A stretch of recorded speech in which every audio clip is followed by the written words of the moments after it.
Tai reikia to tikėtis, kontaktinis krepšinis teisėjai leido daugiau stumdytis ir pačiam smagiau buvo biški žaisti, biški rimtesnis krepšinis šiam buvo ir reikia to tikėtis, ne visada teisėjai bus mūsų pusė, ne visada jie turi menį iš viso švilps kažką, tai reikia grumtis, reikia kautis, reikia stumti atgal. Ta Kalniečio trauma, tokia aišku buvo visiems netikėta, jinai kažkaip... Tai ką, po atostogavo, dabar vėl į atostogas susirašė. Matyt, labai atostogų, 5 minutės pažaidė, galvoju, užtenka. Bet prieš tai geras buvo epizodas, kaip pašūlė į bloką, šašė Kalniečio. Tai dabar prisiminsim, kiek metų mes tą bloką.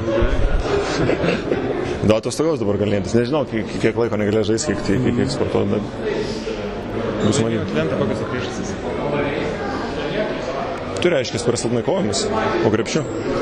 Buvo daug įkirtimų, daug nustumimų, turim gerintą aspektą, turime ypač treniruotis, stengtis viens kitam kuo didesnę priešpriešą padaryti.